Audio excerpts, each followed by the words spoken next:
On today's episode of Homestead Horsemanship, we're going to go over electric fences. We're going to look at the setup that I have for my electric fence and how to troubleshoot when you have a problem with your electric fence.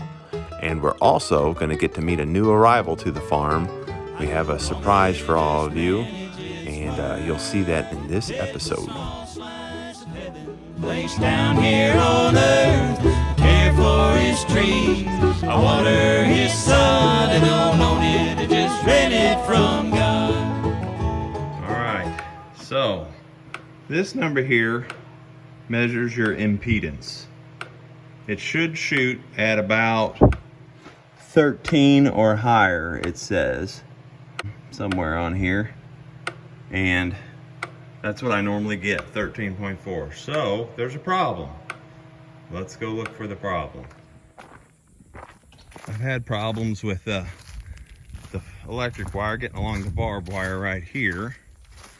So here is a little, what I have. I have an old 12 gauge well wire that's coated, insulated I should say, that goes underneath this culvert pipe. It runs underneath the road here. You can see it down in the brush here. I've got it strewn right through there. Comes out, goes in the barn right here over this fence. Then I have it run up and through the purlings, through the rafters, back to the electric fence charger, and that way I have electric fence on both sides of my barn. And we'll run over here and check some other spots. Okay, I'm back here at the back of the stud pen. That's Bob's pen, or all looky here now's pen.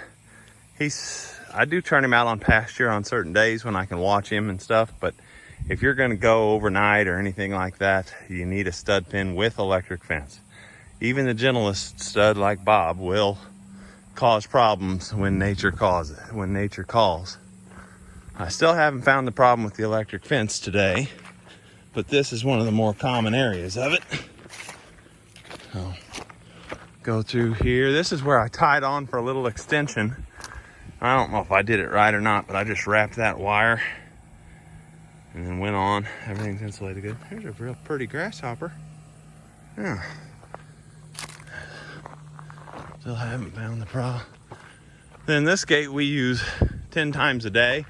I didn't want to be opening an electric fence right there. So this is what I did. Back to the well wire again. Put the well wire inside of a garden hose. Bury the garden hose under the ground. Come back up, hook back to the electric fence again. Kept going. I think it'll work just fine.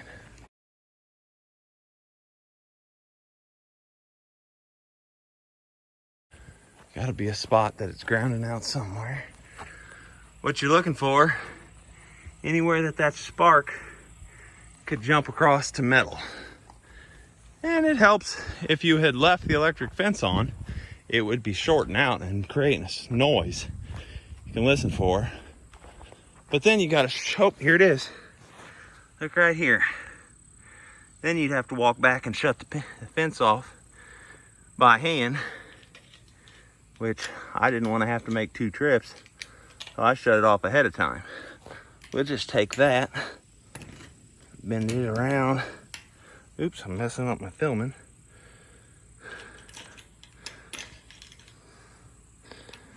Trying to film and work with your hands at the same time is sometimes difficult. Boom! I bet that does it. Right there. We'll look just to the end. Make sure we don't see nothing else. We just got a new pony. I'll introduce her in a second. The kids don't even know yet. We were just out today at the vet. Somebody called and said, "Hey, would you take a free pony?" Well, I guess we will. Let's go meet her. So, about to meet the new pony. I turn these 2 foals out every day that I'm home. There's the sheep barn. We'll take a tour of that here soon too.